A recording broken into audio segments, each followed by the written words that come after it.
Good afternoon. It's a pleasure to welcome everyone to the 2006 Dudleian Lectureship. The historian Perry Miller here, whom maybe some in this room still knew, gave this lecture in 1953.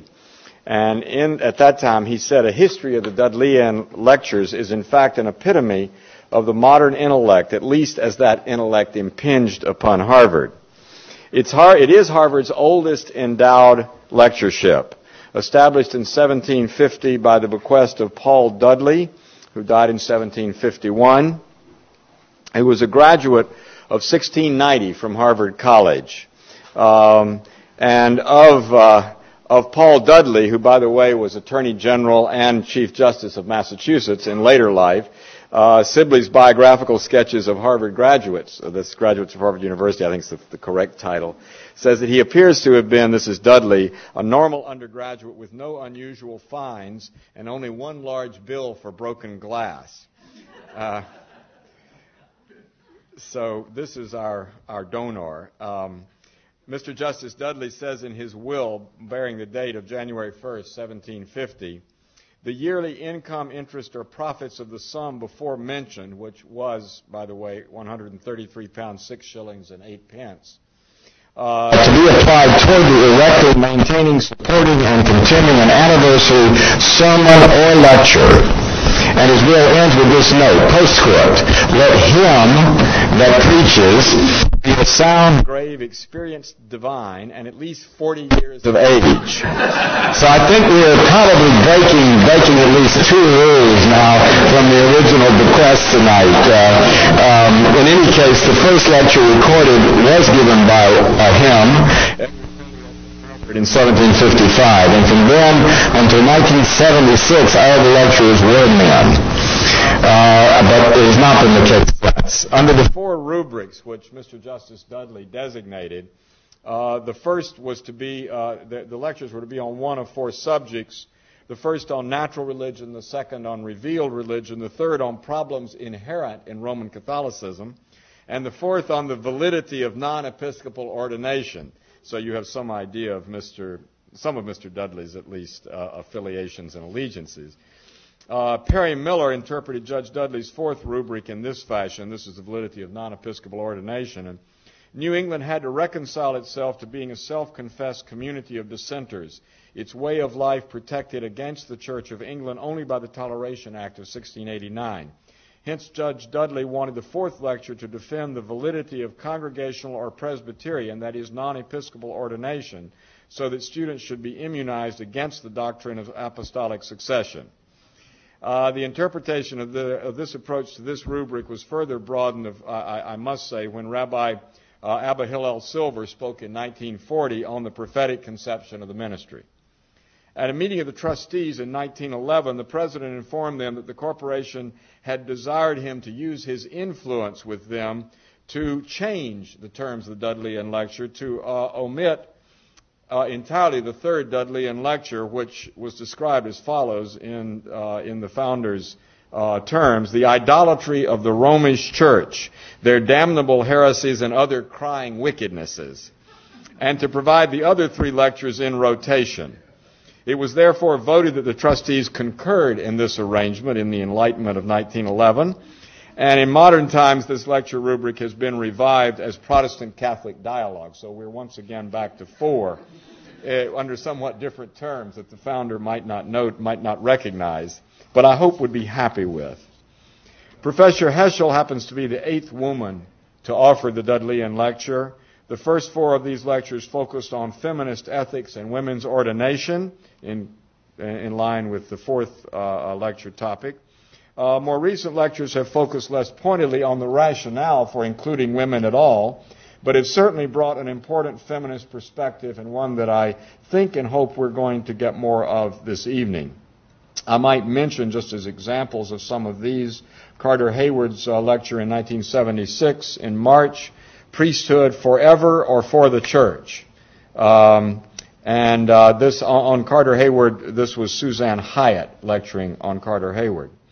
And in 1977, Valerie Siving, Androgynous Life, Feminist Appropriation of Process Thought, and her respondent was John Cobb on Feminism and Process Thought, a two-way relationship.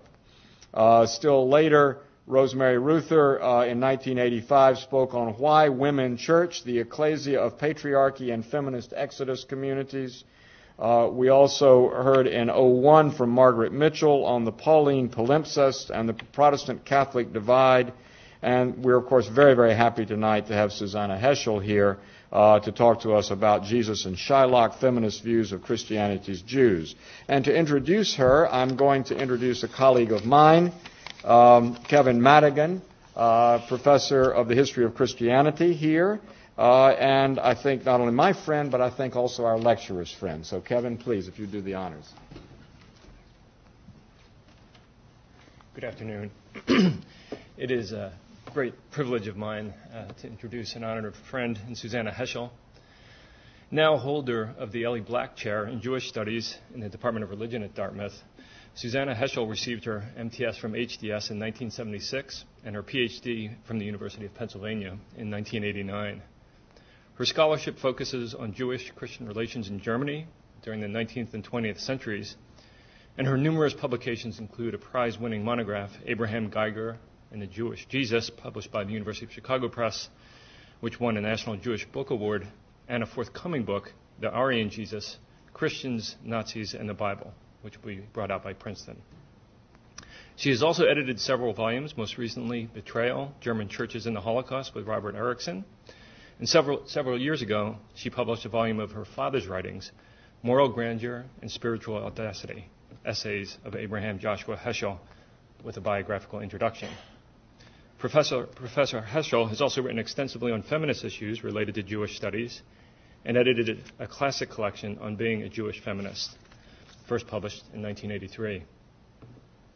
Professor Heschel has served as a visiting professor at Princeton and at the University of Cape Town, and has held the Martin Buber Visiting Professorship in Jewish Studies, Jewish Religious Philosophy, at the University of Frankfurt. In 1997-98, she was a fellow at the National Humanities Center in Chapel Hill. And since 1999, Professor Heschel has served on the Academic Advisory Committee of the Research Center of the United States Holocaust Memorial Museum.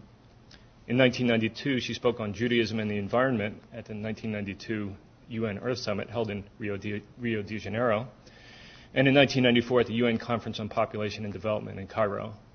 She's been a commentator on the Jim Lehrer NewsHour and a contributor to The Nation, Dissent, Commentary, and other periodicals and magazines. In addition to her academic work, she has written and lectured very frequently on Jewish issues, and all of this has certainly kept her off the streets of Hanover. In addition to all this, she is, as I said, a dear friend to many in the room tonight, and so I hope you'll join me now in welcoming Professor Susannah Heschel.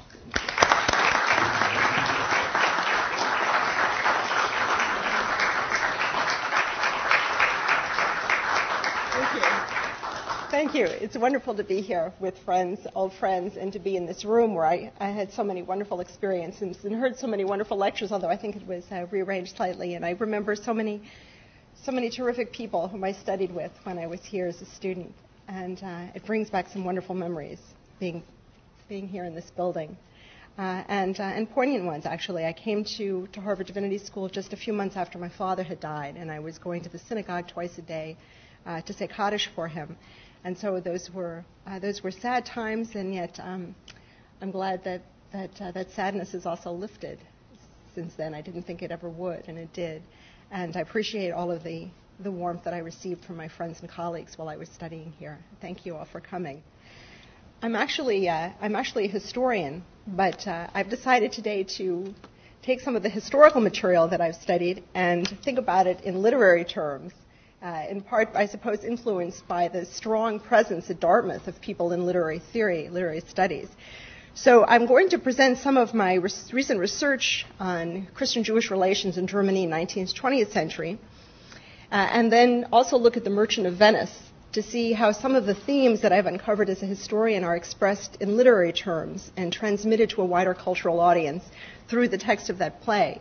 What interests me primarily in my research is how Jews in the 19th century began to speak back to Christian theology by using historicist methods to argue that Jesus was in fact a loyal Jew, and then how uncomfortable some of those arguments made certain Protestant theologians, to the point where I argue in my forthcoming book, some of those Protestant theologians in Germany actually turned to racial theory to try to de-Judaize Jesus and Christianity.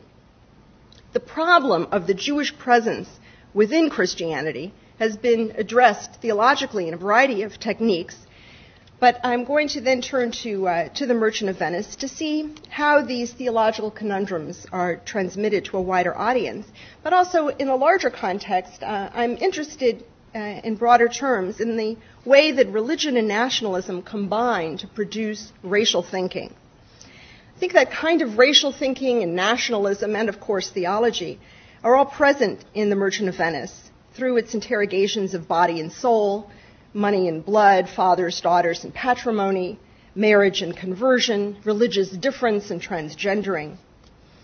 Shylock, while presented in the play as a devil and called that, I read him not so much as an antichrist as an anti-Jesus.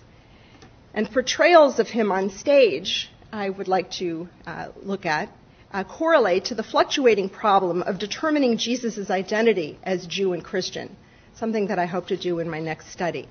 See how the quest for the historical Jesus that looked at Jesus' Jewishness actually affect portrayals of Shylock. And that, by the way, comes through in the pivotal figure of Lessing, who wrote Nathan the Wise to refute The Merchant of Venice on the one hand, and then during the same years was publishing Roy Morris's Fragments that launched the quest for the historical Jesus. And I'll come back to that later. The relationship between religion and nationalism is an old problem, and it's having a revival these days among German historians of Nazism who find it useful to talk about Nazism as a kind of political religion.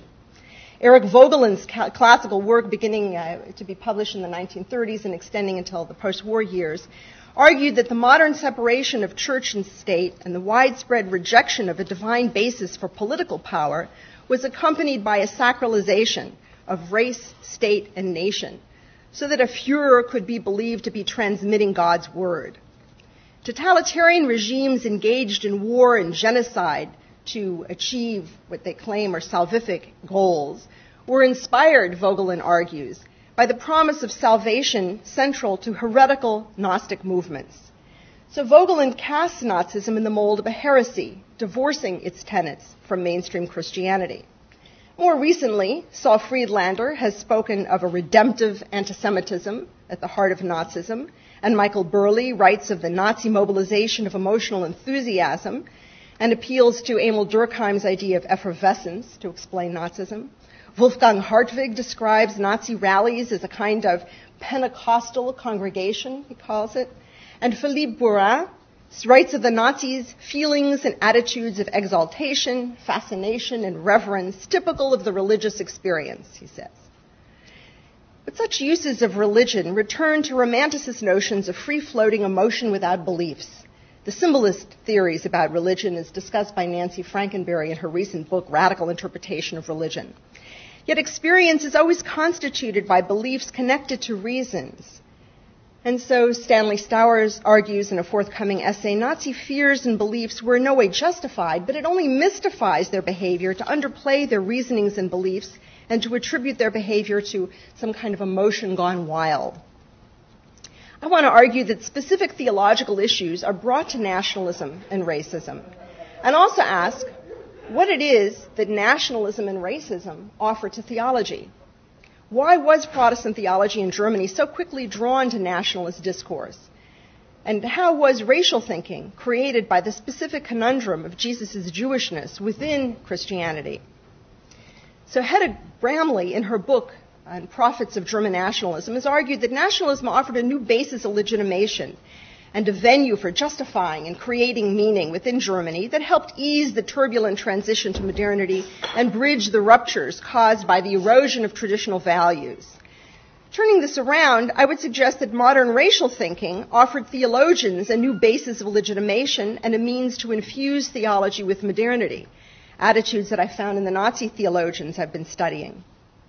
Paradoxically, it seems that the secularization processes that did so much to undermine the power of the Protestant church as an institution in Germany, simultaneously allowed religious symbols to enter modern nationalism and political discourse, thus spreading Christianity much further as a capillary power within society.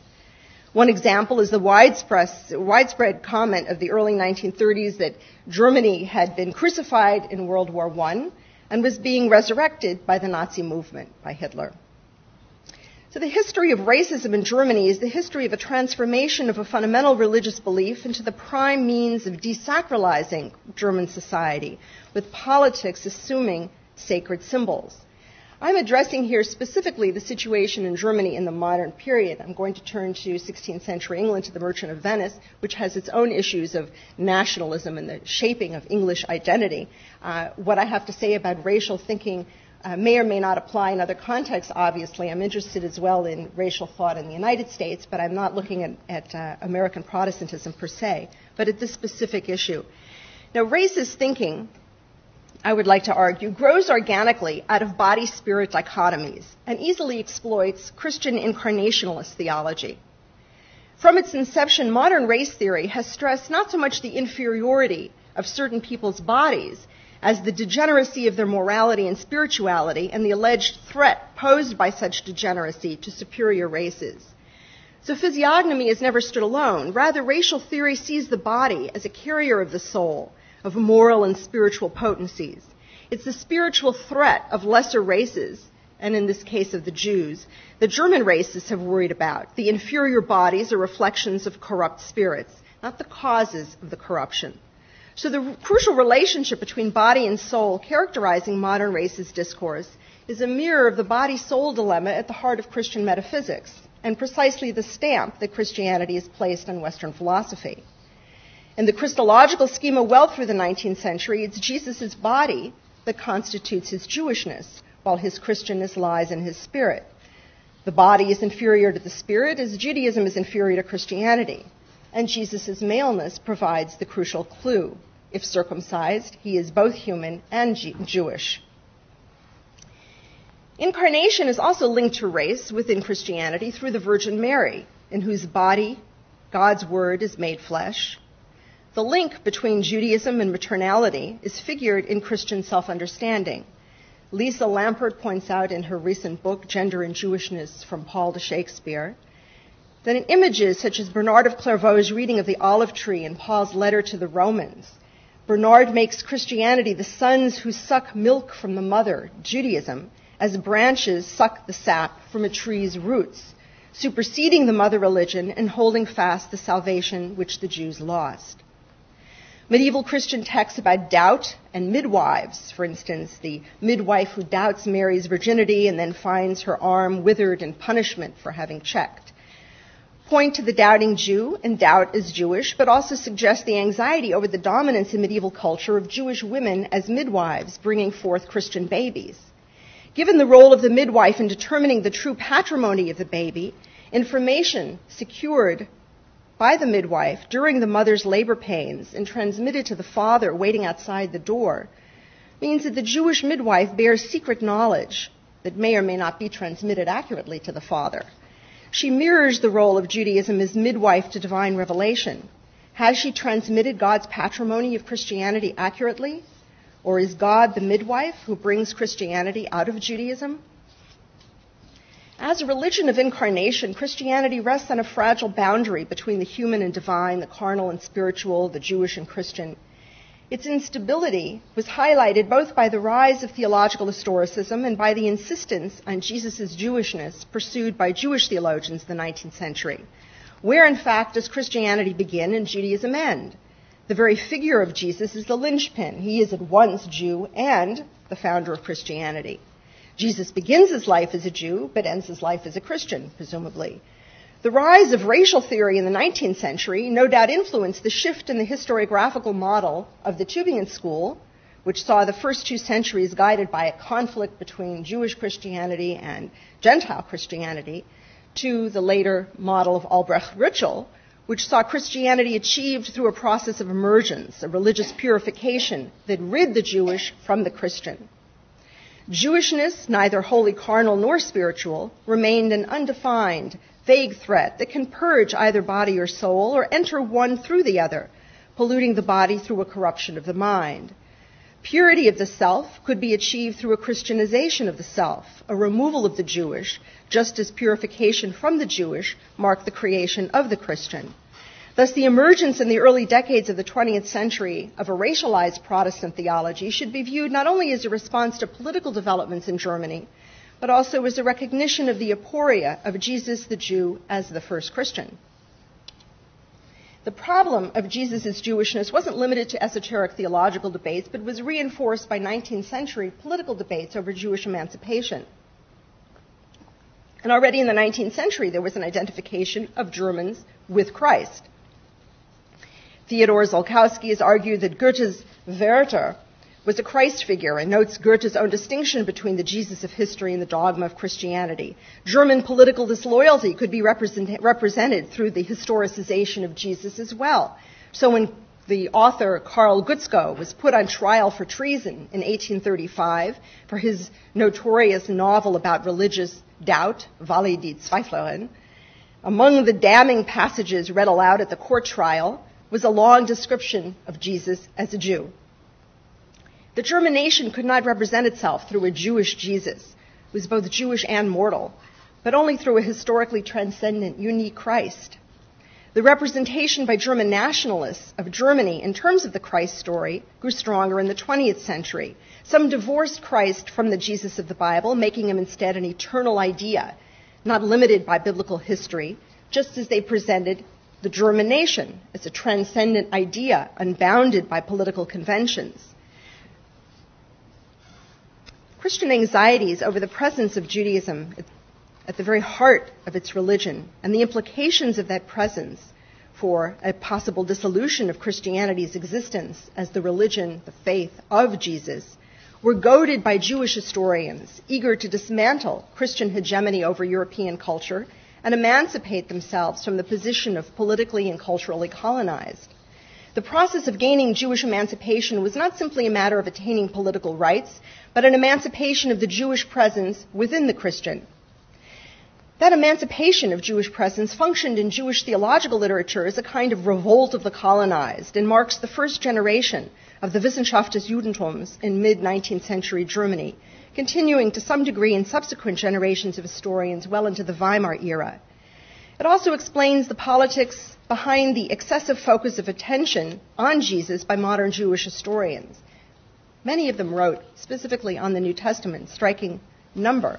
The Jewish historian Leopold Dukas wrote in language typical of Jewish scholars, to the question, what did Christianity take from Judaism? We answer in one word, everything. Christian historians, by contrast, would typically argue in the words of August Neander, in the outset, how unlike Christ was the legal spirit of Pharisaism with its soul-crushing statutes, its dead theology of the letter, and its barren subtleties. Quite a difference in tone, the same era. Starting in the mid-19th century, Jews also politicized the figure of Jesus, claiming him as a Jew as a means to justify their own emancipation in German society. In the 1860s, Abraham Geiger, one of the founders of the field of Jewish studies and also one of the founders of Reform Judaism, wrote a passage that became notorious among his Protestant theological colleagues of the day. He wrote, Jesus was a Jew, a Pharisaic Jew with Galilean coloring, a man who shared the hopes of his time and who believed that these hopes were fulfilled in him. He did not utter a new thought, nor did he break down the barriers of nationality. He did not abolish any part of Judaism. He was a Pharisee who walked in the way of Hillel. Liberal Pharisaism, Geiger argued, had deteriorated into the rigid rabbinic legalism as a consequence of Christian anti-Jewish persecution, but was being revived in his day by Reform Jews. So that Christians wishing to follow the faith of Jesus rather than the religion about Jesus, Geiger implied, ought to convert to liberal Pharisaism, namely Reform Judaism.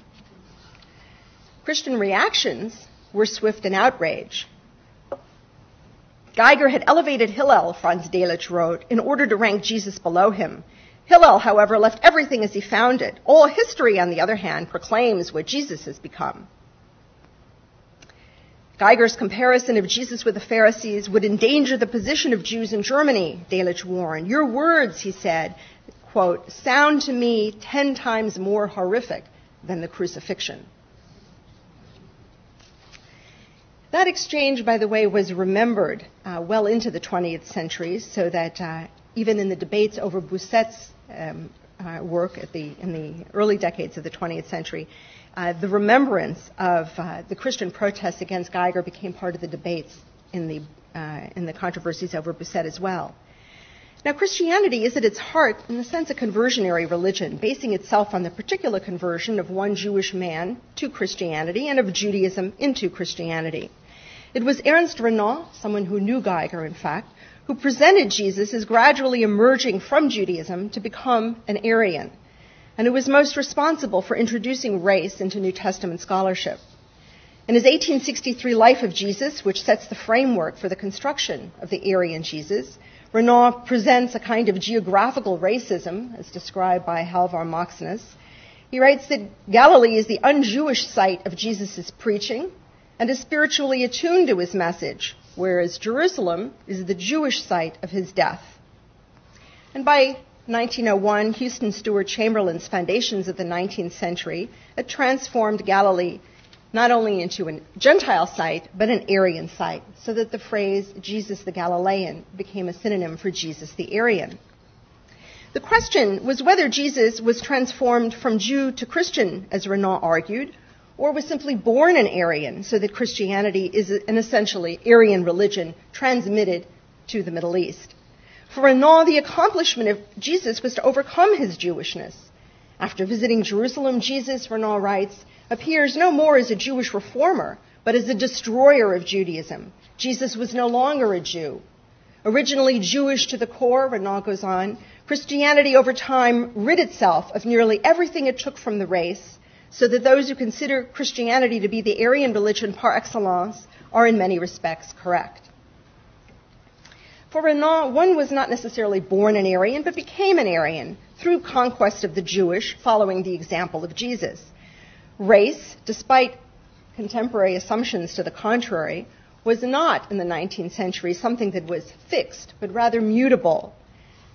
As Ann Stoler has noted, the force of racial discourse is precisely in the double vision it allows, in the fact that it combines notions of fixity and fluidity in ways that are basic to its dynamic. The instability of race, not its immutability, lies at the heart of its invention. Thus, whatever similarities could be demonstrated between Judaism and the written Gospels were either accidental or were considered encrustations upon Christianity that were subsequently overcome.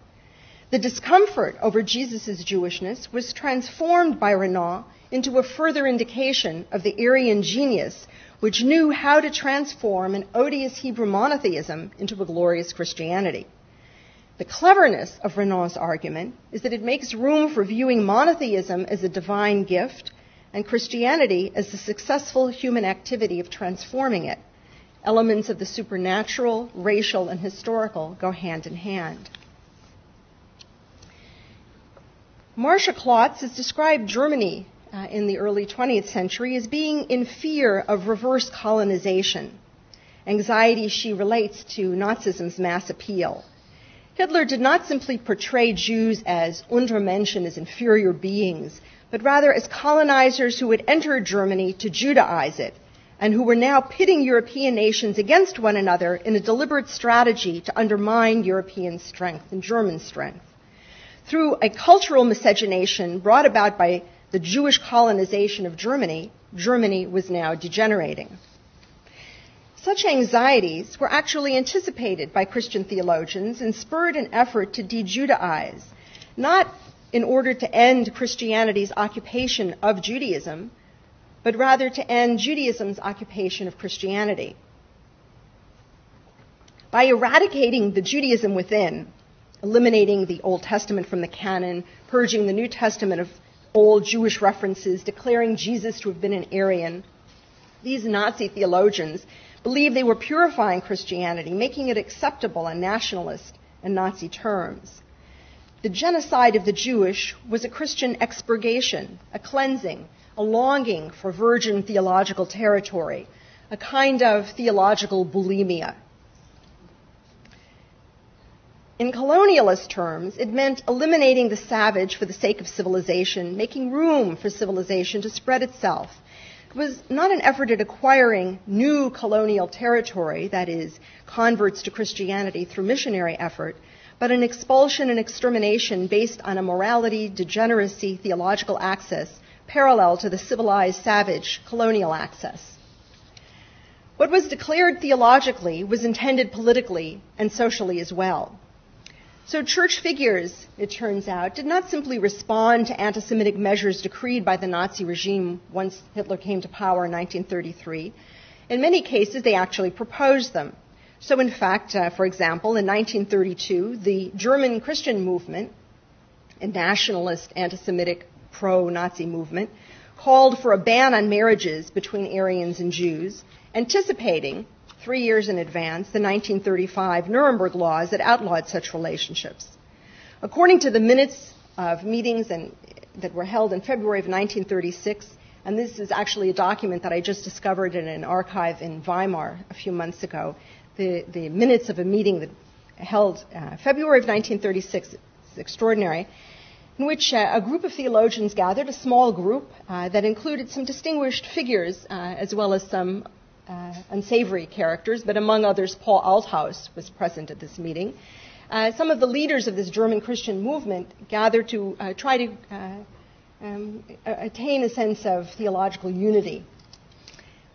One of the founders of the German Christian movement, and a man who subsequently became active in an institute for de-Judaizing Christianity, I'll mention that in a moment, his man's name is Julius Löffler, actually called for the following. Let me tell you what he said. The minutes of the meeting read as follows.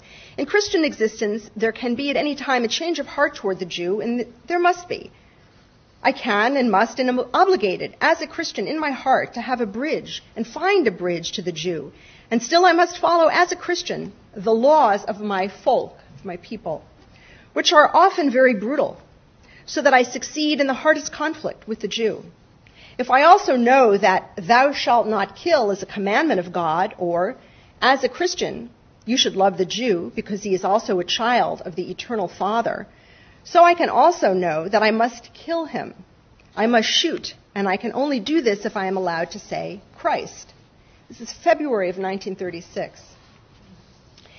Now, the expurgation of the Jewish was formally institutionalized in 1939 when several hundred Protestant theologians, professors, bishops, pastors, all sympathetic to the German Christian movement, gathered at the Wartburg Castle with its strong Lutheran and German nationalist heritage to inaugurate the Institute for Research and Eradication of Jewish Influence on German Church Life. In order to achieve a thorough de-Judaization of Christianity, Institute members published a de-Judaized hymnal, a New Testament, a catechism proclaiming Jesus the Messiah of Aryans, and a slew of theological materials detailing the violent degeneracy of Judaism. Quote, "We know that the Jews want the destruction of Germany," proclaimed Walter Grundmann in 1938, professor of New Testament at the University of Jena and academic director of this institute. Like other anti-Semites, Grundmann explained his assault on Judaism as self-defense. To this day, the Jews persecute Jesus and all who follow him with unreconcilable hatred, he said. The Old Testament was, of course, eliminated altogether, and from the New Testament, passages were eliminated that describe Jesus' genealogical descent from Old Testament figures, references to Zion, Jerusalem, and the Temple. To distance Jesus from Judaism, the Sabbath was called a Feiertag, holiday. Passover was called the Osterfest, spring holiday. Apocalyptic ideas were removed, as well as terms such as sinner and repentance. Records show that hundreds of thousands of copies of this de-Judaized Bible and hymnal were sold to churches throughout the Reich. In the hymnal, for example, all references to the Old Testament and Hebrew words were eliminated, and instead the hymns were changed to give them a more militarized tone. So Hallelujah was eliminated, although they had some difficulty getting rid of the word Amen since it had become so popular. But I'll just give you an example. Everybody knows the hymn Ein fester Burg, a mighty fortress is our God. The hymnal removed the words Lord of Hosts, Herr Tzebaot, and substituted the Savior in time of need. The hymn itself was retitled Sacred Fatherland, and it was printed with a drawing of a castle that highlighted a line containing this image from the hymn's first stanza. A mighty fortress is our God, a trusty shield and weapon. Of course, that made it appealing.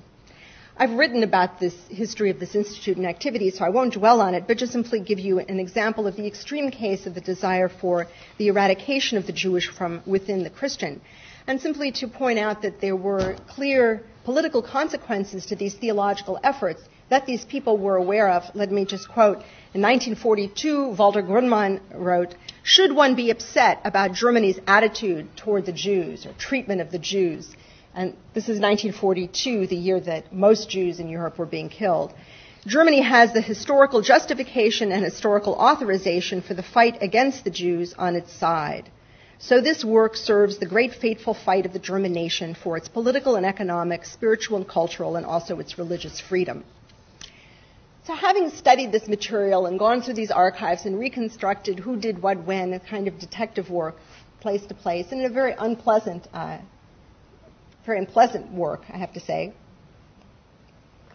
So it leaves me with the question of where the impulse comes from. What causes its impulse to de-Judaize Christianity? I don't see it as simply a response to the Third Reich, to the politics of the era, but as reflecting something deeper to a problem that, in a sense, composes part of the narrative, the master narrative of Western culture.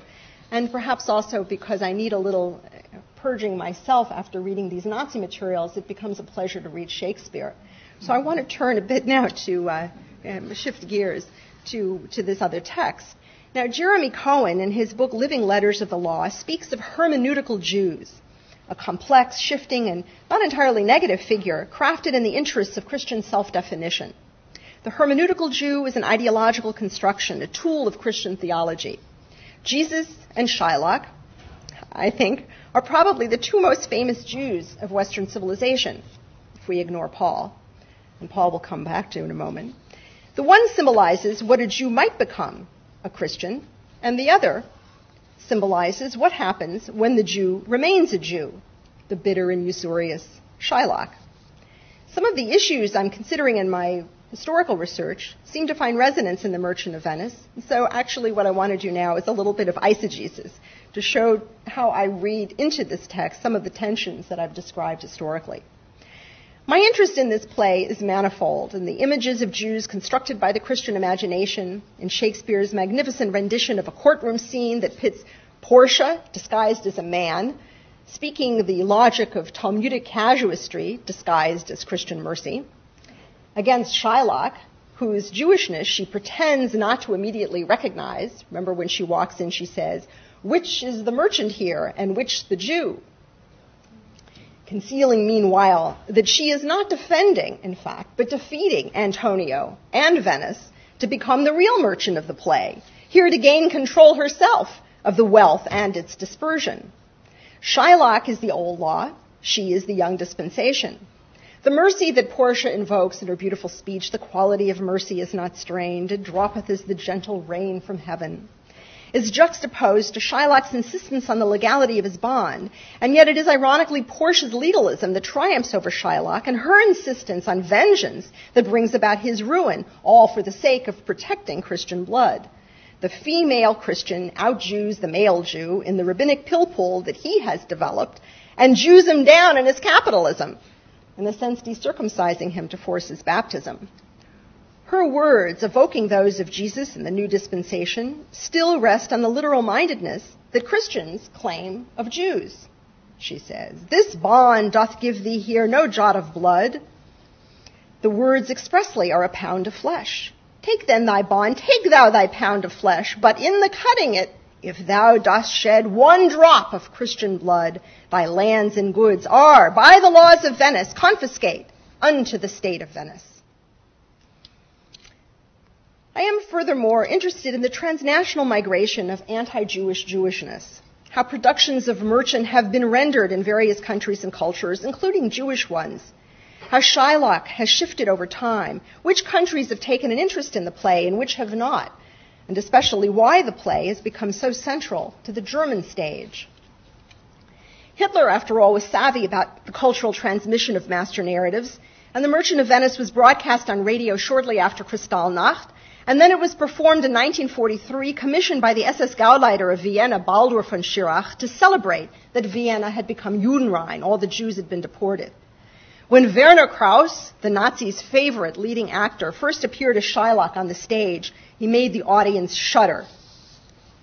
And here is a contemporary newspaper account of what it looked like.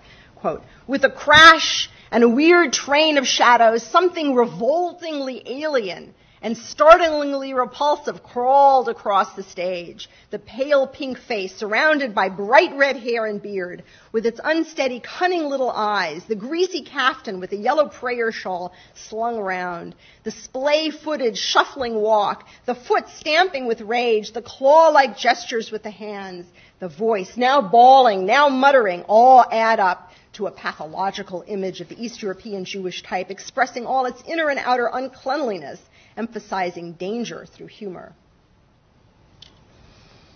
It's a Nazi version, but I'm also interested in how Jews perform Shylock. What do Jews do with a play like The Merchant of Venice?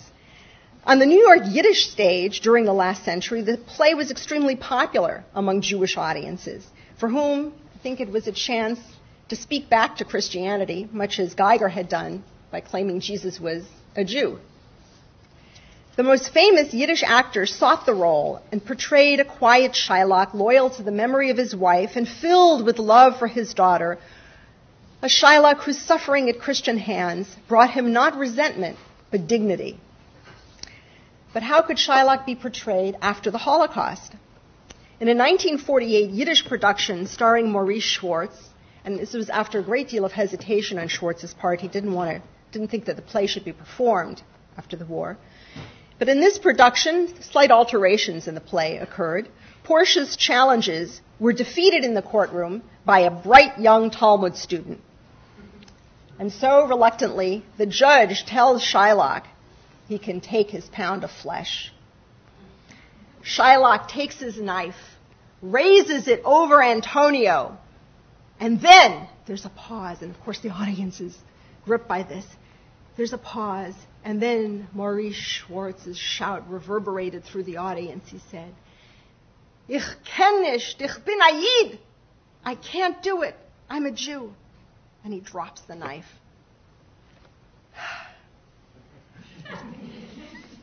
And the audience, of course, experienced tremendous relief and certain pride and politics because, of course, this is 1948, knowing that, by contrast, Christians had not dropped the knife.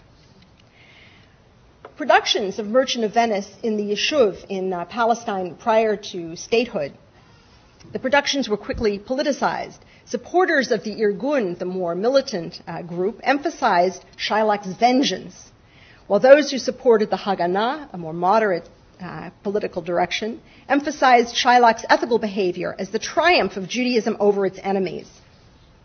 Within the State of Israel, however, productions of Merchant of Venice have always been critical failures. Wonder why? In part,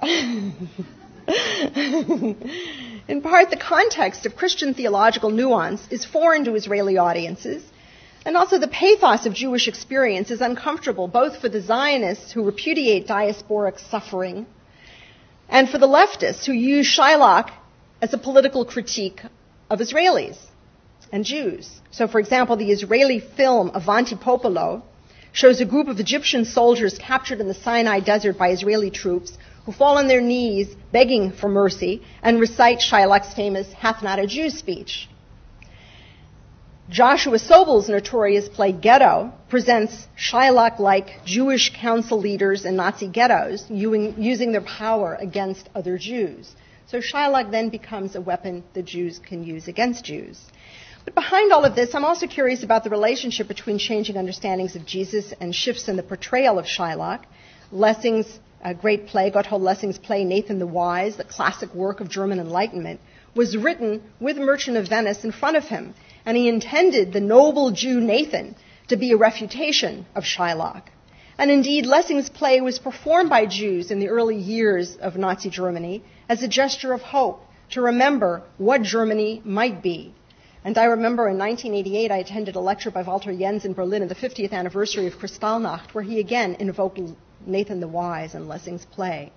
What's interesting is that Lessing also launched the quest for the historical Jesus through his publication of the anonymous fragments of Hermann Samuel Reimarus, who saw Jesus as a reformer of Judaism and Christianity as the invention of his disciples after his death. During this era, depictions of Shylock shifted from the 17th century's subservient buffoon, portrayed by Richard Burbage, to Edmund Kean's terrifying noble and malicious figure in the 18th century, to a tragic Shylock of the 19th century. 19th century historicism had cultivated a lachrymose Jewish experience, with the Jew as victim of Christian persecution, so that the ugliness of Shylock came to be seen not as his fault. The shifts are reflected in Shylock's famous speech, "Hath not a Jew eyes?" That speech aroused belly laughs in the 17th century, especially when it came to his line, "And if you prick us, do we not bleed?" with its allusion to circumcision. The speech initially reinforced rather than refuted assumptions about Jews. What is most human, according to Christian humanism, is the soul, not the body. But there is no soul in Shylock's speech. The Jew doesn't value the soul. The speech took on pathos only after the Enlightenment convinced audiences that Jews and Christians do indeed have the same body, and that the body, not only the soul, is constitutive of the human. Yet the pathos of the speech can only be conveyed by underscoring Shylock's links to the devil. And so in many productions he wears a red wig linking him to Judas. Echoing Antonio's comment, "The Hebrew will turn Christian, he grows kind," Karl Marx once remarked, "Money has become a world power. The Christians have become Jews." Judaization is indeed a fear expressed in the play. Lancelot tells his blind father, "I am a Jew if I serve the Jew any longer." Yet in irony, Shakespeare makes the Christian father of Lancelot physically blind, while the Jewish father is spiritually blind.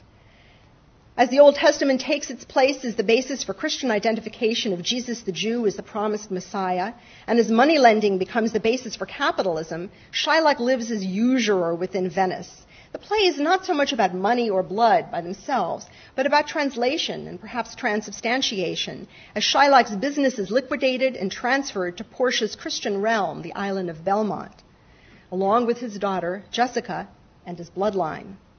Portia, who acquires and showers wealth where she pleases, demonstrates that money is the true spirit of capitalism made flesh, the incarnation and liquefaction of flesh and blood, as Gil Alnijar has written. The threat of Shylock is disposed by Portia, who invades the old male Jewish order and turns Shylock into a Christian and an endowing father of the newly baptized Jessica, whom he had renounced as an heir. Portia forces Shylock to become the Jew as a willing father to the emergent Christianity, turning over his heritage to his daughter, who has become what Jews should be, a Christian.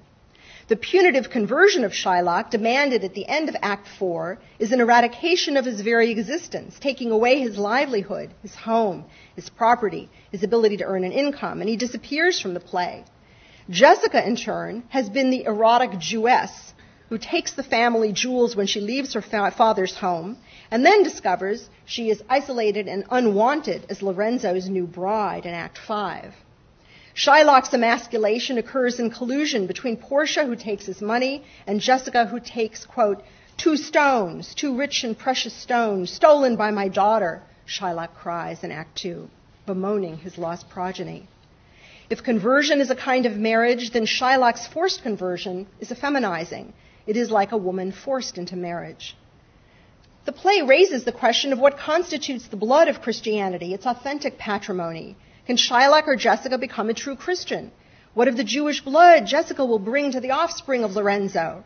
Christianity begins with the shedding of Jewish blood, the blood of Jesus, a conversion through crucifixion, the destruction of the Jewish body to become the spiritual Christian.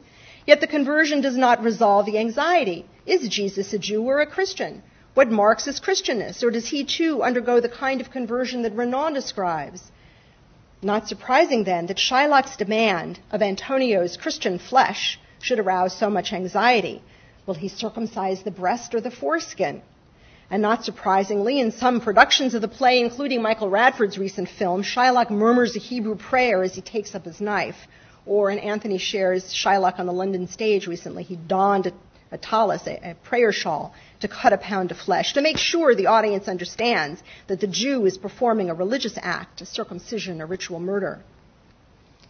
The figure of the Jew confounds the tidy master narrative that posits all that is modern, including the category of race, as having a distinctly post-medieval origin, Lisa Lampert writes.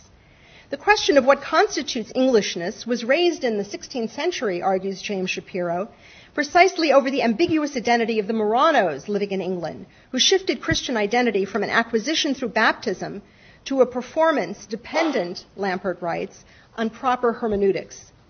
Christianness was inflected by nationality to form race, a peculiar combination of physical beauty and moral acuity demonstrated in the correct interpretation of the caskets necessary to win Portia in marriage.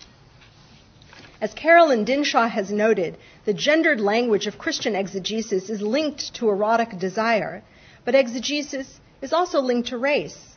Race is a concern with incarnation, seeing within the external physical to perceive the internal spiritual. Bassanio must divine the true inner meanings of the caskets to win Portia, and Portia must interpret the law to thwart Shylock, talents not given to the Spanish, Catholic, or Moroccan Muslim suitors of Portia. Jessica enacts the prophesied biblical supersession by Christianity of Judaism, but also demonstrates its failure. Her actions spell disaster for her father and grave threat for Lorenzo. As an alluring, exotic beauty who was a seduced seductress, her disconnection between outer appearance and inner essence threatens a nationality based on appearance and a theology based on faith. Jessica is clear that her conversion is motivated by eroticism, not by faith, reinforcing the classic aporia of Jewish conversion. With a Christian claim that there is no faith in the Jew's conversion would have to be unfaithful, simply a ticket of admission to European society, as Heinrich Heine put it. The aporia mirrors the anxiety of Christian theological unfaithfulness toward its own Jewish patrimony, as expressed in a wonderful image by Gustav Volkmar, a prominent member of the Tübingen School in the 19th century, who writes, "The Judaism that formed the religious background to Jesus and Christianity was the virgin lap of the God of Judaism. The virgin womb of the God of Judaism." Christianity, in other words, was derived from Judaism and superseded it, but Judaism was not the offspring of God, who remained a virgin until giving birth to his first child, Christianity. Christianity has no older sibling, but is the firstborn son of the Virgin, Christ himself. And yet even in denying that Judaism is a divinely revealed religion, Volkmar is unable to remove it from Christian genealogy. It is the archivist circumcision, in Derrida's term, Judaism leaving its indelible presence in the flesh of Christian theology. Jessica's seduction, the seduction of the alien female, is a motif typical of colonialist fantasy, but the Jewess represents a more specific problem, as a figure who stands, in a literary sense, between Jew and Christian, precisely because of her femaleness. If, as Miri Rubin argues, the host desecration accusations required a male Jewish perpetrator because only male Jews could be seen as fully moral agents, unlike women, on the other hand, women are pliant, lack reason, and moral faculties. The conversion of a Jewish woman thus carries a different resonance, one reinforced by a rabbinic anxiety that whereas men's maleness is fragile and easily lost if, for example, a man walks between two women, somehow loses his maleness, women's Jewishness is similarly fragile and easily robbed by seductive Gentile men. And so while Othello can imagine the marriage of a black man and a white woman, Othello and Desdemona, Merchant of Venice can imagine only a Christian man and a Jewish woman. The gender politics of race are inverted with Jewishness. Jessica prefigures in this way the discontent of Jewish productions of the play and is a key to presenting both an interpretation of Shylock's malignant degeneracy as a father and the pathos of his grief and victimization. In some Jewish versions of the play, Jessica realizes her wickedness and commits suicide, gesturing to Jewish audiences that she did not abandon her Judaism for another religion, but simply abandoned her father for the sake of her eroticism. Internally, spiritually, she remains a Jew. Was St. Paul's seduction by Greco-Roman paganism sufficiently thorough to purge any traces of Pharisaic theology? In 1944, Hugo Pisch, pastor in Thuringia, wrote to Bishop Walter Schulz of Mecklenburg, urging a further de-Judaization of the New Testament to rid it of all Pauline writings.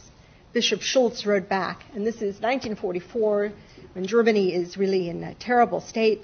The cities have been bombed and the war is lost. And Schulz wrote back, Pisch, this is not the time. And anyway, how can you suggest, he said, that we have been duped for 2,000 years by some stinking Jew? Now, Act 5 has long troubled Shakespeare scholars and has at times been eliminated from productions of the play. The scene at Belmont is uncomfortable and fails to fulfill what Linda Boos calls the comedic contract. Lorenzo, once having acquired Jessica, is, after marriage, no longer interested in her. And rather than a triumphal conquest, her presence is now threatening. She is going to bring Jewish blood into the Christian realm through the offspring she will produce, Judaizing Christian bloodlines. And so, in conclusion, it seems to me that Shakespeare has put his finger on it, as he so often does. Christopher Marlowe in The Jew of Malta created a figure, Barabbas, who was one-dimensional, and developed a plot in which Christians are just as evil and corrupt as Jews, though the Jews are considerably smarter than the Christians in Marlowe's play. Marlowe's play is locked into a repetitive demonstration of that one irony with little subtle subtext, whereas Shakespeare confounds his characters as he does his plots. Shylock is cribbed, cabined, and confined both physically and psychologically, kicked in the streets and spat on by the Christians and determined to prove himself to them on their own terms, not quite seeming to realize that those terms are always manipulatable in ways that define perpetual and insistent inclusion of the Jewish within the privileged realm of the Christian. Shakespeare confounds us. Bassanio is a spendthrift and yet free of all anti-Semitism. Antonio is very generous, yet the most bigoted anti-Semite in the play.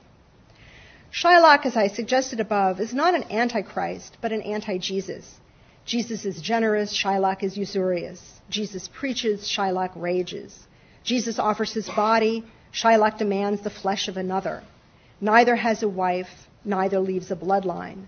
Jesus loses his life to the unbelieving Jewish judges who try him. Shylock loses his existence at the hands of Christian judges bent on vengeance. Both are religious martyrs. Like the Gospels, the play can be read as anti-Jewish or as critical of Christianity's anti-Judaism.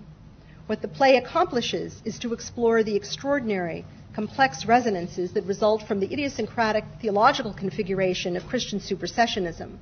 Shakespeare has written a masterpiece that resonates so strongly because of its affinities to Western culture's master narrative, the theology, the theological story of Jesus and his relationship to Judaism. Thank you.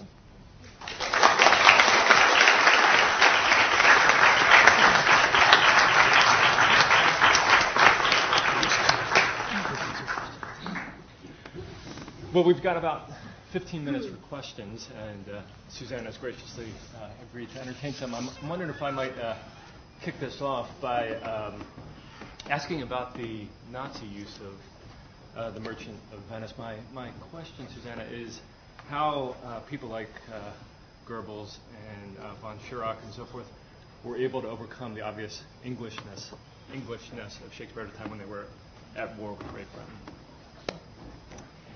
Well, Shakespeare had already been Germanized pretty thoroughly by the several translations that were undertaken in the 19th century, Schlegel and so forth. Actually, the attitude was, in a sense, that Shakespeare belongs to German culture. So that aspect of it as an English play wasn't the problem. But one of the major problems of the play was the question of Jessica marrying Lorenzo. How can we allow miscegenation since Nazi racial laws prohibit it? And so the solution was to alter the play slightly and claim that, in fact, Jessica was born not of Shylock, but of her mother, the dead mother in the play, Leah, of an affair that Leah had had with a Gentile, with an Aryan. And Leah's own Jewishness was left ambiguous. So in that sense, they could allow Jessica to marry Lorenzo. And then, of course, they could exploit the figure of Shylock, and they did quite effectively. The play was quite popular.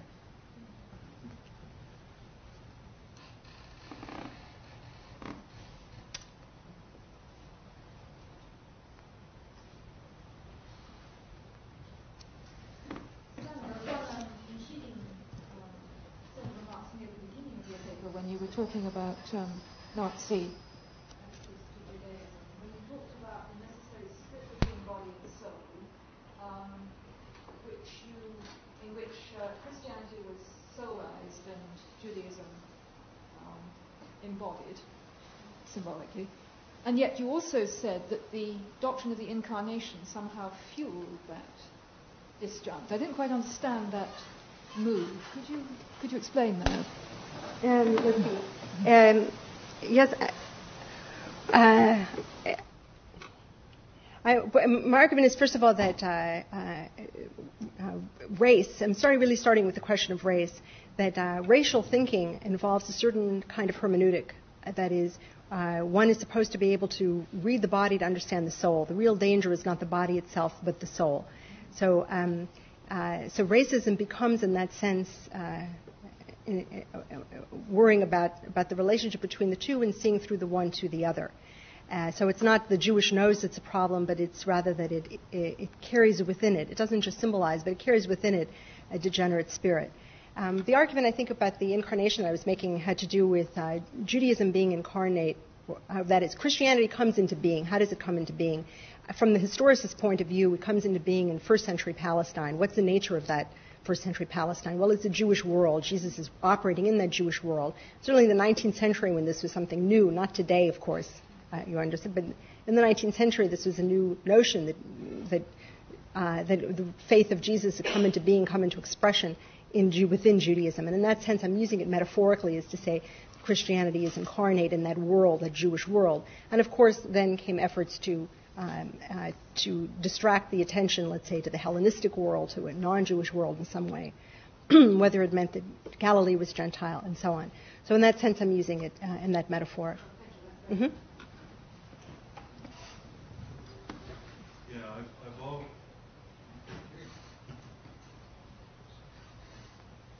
It's always struck me that Shakespeare did not have a great soul because he was a great artist, but rather was a great artist because he had a great soul. And Shylock's always frankly bothered me as an expression that I think you've today helped me to see another dimension to perhaps what Shakespeare was trying to do with a character. That there is a shadow brotherliness there to Christ or to Jesus. And that there is, in a sense, another Jew being persecuted. Not in the way Jesus was, perhaps, but somehow that there's a brotherliness under the skin there. And that Shakespeare himself had an empathy, perhaps, as you're suggesting, that I hadn't perceived before. In the times I've seen the play, Shylock has been presented as kind of almost a stereotypical villain, and I really appreciate that you've deepened my own sense of a character that's never quite fit for me with an artist who I do regard as having a great world soul. Thank you. Mm-hmm. Sure. Yes, of course, at the same time, the question is one can read the play in different ways. But I remember once when I was, my first teaching position was at SMU in Dallas. I was there for 3 years. And a local high school put on a production of The Merchant of Venice. And their reading of it was very simple, one-dimensional, and very problematic. That Shylock was really a dreadful, horrible threat to the Christian world of Venice. So the complexity of Shakespeare requires a complexity of mind to understand and to read it in a self-critical fashion, to read against the grain. It requires that kind of intellectual reading, as of course there's so many great works. But what's also striking is that Shakespeare has no other, let's say, were one to look for something anti-Semitic in some of his other writings, one can't find it. So I would say that he did intend that complexity and subtlety.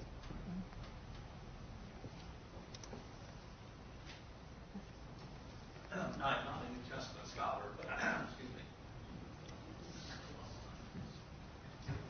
but I take it that many would say there's clearly something anomalous about Jesus' birth.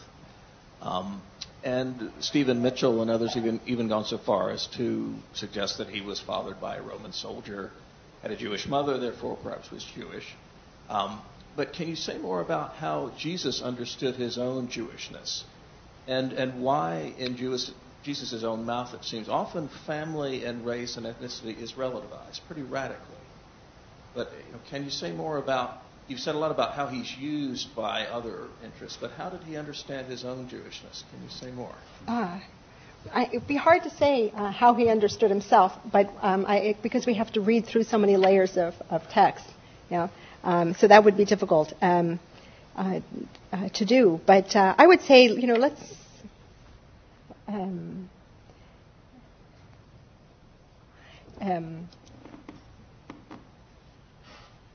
different generations create their own versions of Jesus and their own readings of the Gospels. And I think looking back now, we can see, we can get a better sense of some of the odd ways in which Jesus is represented in certain cultures and some of the ways in which they are, in fact, culture-bound. Why would it be necessary to say, yes, his mother was Jewish, but his father was a Roman soldier? What's going on behind that interpretation might be a question to ask. Even sometimes in translations of the text, the actual text that we're trying to read, one might ask, I don't know if I should bring this up at this moment in front of Eldenette, but I was going to ask you, in fact, a question about this. Sometimes I think some of the translations will even de-Judaize, and the word, actually, kraspedon can be translated as the fringes. It's the word in the Septuagint that's used for tzitzit, for ritual fringes that a Jewish man wears. It's commanded in the Hebrew Bible. And the word appears in the New Testament in two places. One is when Jesus criticizes the Pharisees for worrying about the length of their fringes, is kraspedon, and the other is when the woman who is not well touches what is usually called the hem of his cloak. But that's also, it's kraspedon. And I know Liddell Scott says you can translate it either as hem of the cloak or as ritual fringe, but I wonder a little bit about that, and I, of course, Eldon is one to say, but wouldn't it be, in translating, wouldn't it make more sense for this woman to want to touch his ritual fringes, which has some kind of religious connotation, rather than the hem of a cloak? And why is it some translations say translate kraspedon that way, and others don't? Is it somehow they don't because they say hem of a cloak to somehow distance Jesus a bit from those Pharisees and their ritual fringes? I don't know, and this is not my field, but so I would just say to you, even if I can't say, or you can't, so none of us can say, what did Jesus really mean? We can also look at the ways the story is altered in the way it's transmitted to us and in the translations. And by being a little skeptical, maybe we can read more deeply.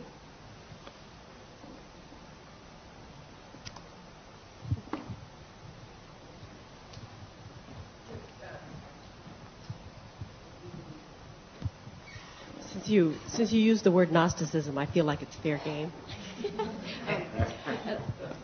Obviously, I'm sure you're aware of the way in which this de-Judaized Bible, without Old Testament Hebrew scriptures and so on and so forth, reeks of Marcionism, and Harnack's work in some ways to rehabilitate Marcion, and to argue that he wasn't really a Gnostic. And then I think, of course, of Hans Jonas's work, which paints Gnosticism as not Christian, but as a religion of nihilism. Can you read into that discussion of Christians and Jews about Gnosticism into this the same kind of dynamic that you're talking about?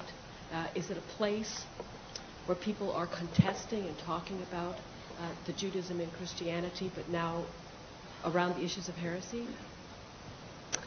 That's a very interesting question. What strikes me about it, this came up because Eric Vogelin had said that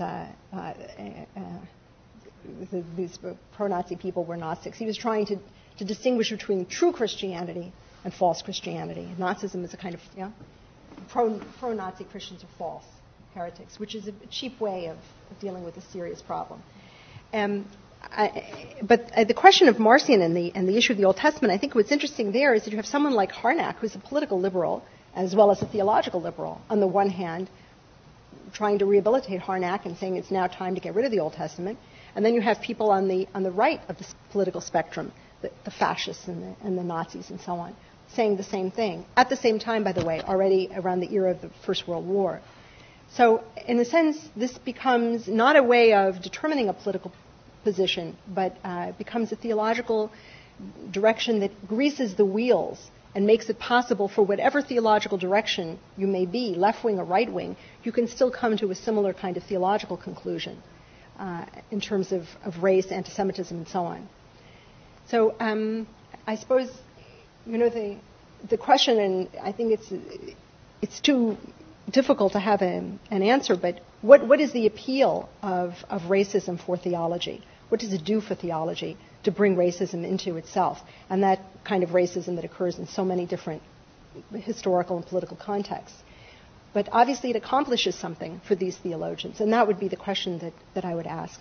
And so the rehabilitation of Marcion greases the wheels for these people in some sense and allows them these positions. Just to push that a little bit further, I'm sorry, Francois, the mic was given to me. I should hand it to you, but it's just really an add-on question to that one. Well, is there then a common denominator? Is it as obvious as Hegelianism that is really serving this nationalism that's emergent? And alas, Harnack is as much a victim of that kind of indoctrination as some of these more blatant proto-Nazis.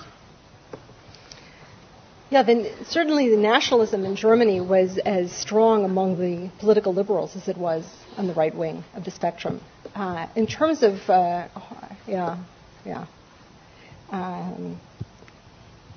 the appeal of the nationalism is there, and then it takes different shape in particular theological contexts. Is that essentially what you're saying? Well, I agree. I asked specifically whether it's the dominant influence of Hegelianism that is really enveloping this very broad spectrum from the liberal to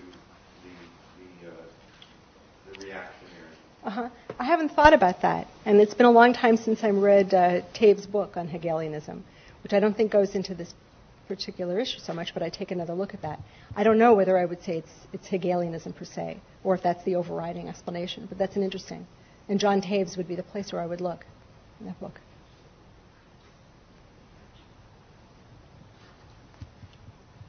I would like to does it work? Yeah, I think so. Okay.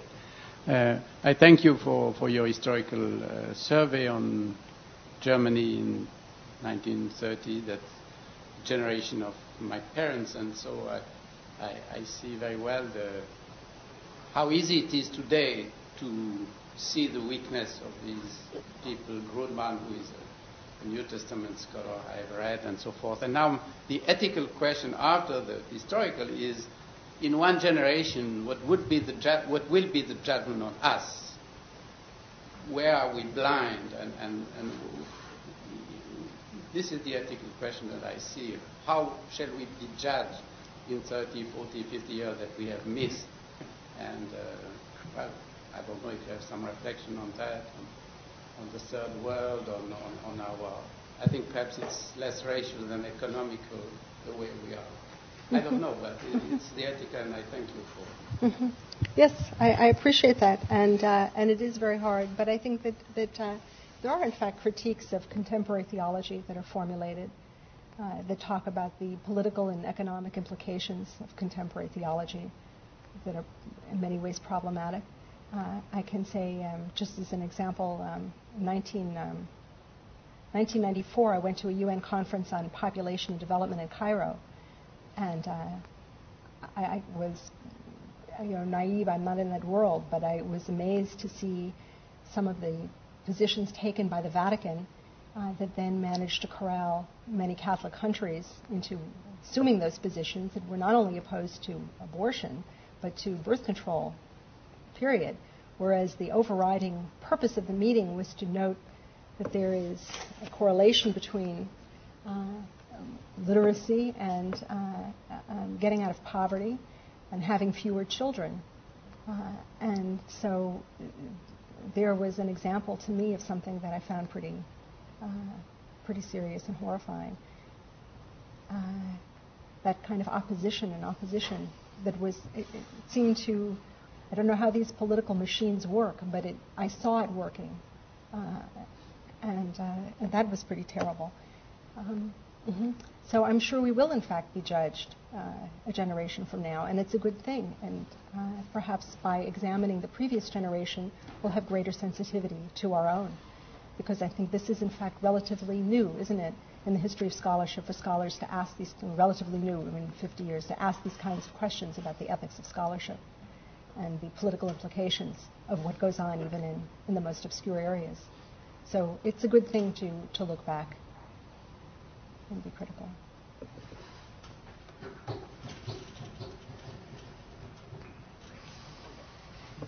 One question. Hi. I could say a lot about some of the early writers like Harnack. I mean, Wilhelm Bousset and so forth. I mean, their anti-Judaism just full of their writing is complete in their writing. Let me ask you just one question. Because the Jews have been expelled from England a couple of centuries before Shakespeare, and I don't know how many Jews have come back in England. I don't think there are too many. And what would be Shakespeare's way of knowing what a Jew was? I mean, where did he get his image of a Jew? Jews were expelled from England in 1290. And after that time, there were no official Jewish communities in England. There were individual Jews, however, in the 16th century. And in fact, the physician to Queen Elizabeth was a Jew and was put on trial and executed for allegedly conspiring to poison her. So that event also brought to the attention of England of the presence of Jews within England, even though there was no official Jewish community, no synagogue. There were, in addition to individual Jews, Marranos, Jews who had converted to Christianity and practiced their Judaism secretly. And those Jews, those Marranos, in fact, did live in England and were known to be there and had a presence, especially in London. Yeah, they had a presence in London. And I think that kind of identity, the Marrano identity, which is something that historians are writing about more and more in the last 10 years or so, is something that caused some anxiety, because is a person really a true, faithful Christian practicing Judaism? Can you be a real Christian if you do, let's say, not eat pork or light Sabbath candles? Are you a real Christian? And we know the whole story from 15th century Spain. But at any rate, so I think Shakespeare would have certainly known about those people and known the problems posed, and also had obviously some good knowledge about Jews from texts, if not from living reality. Well, I hate to close this conversation at this point, but please join me in thanking Susannah for that wonderful.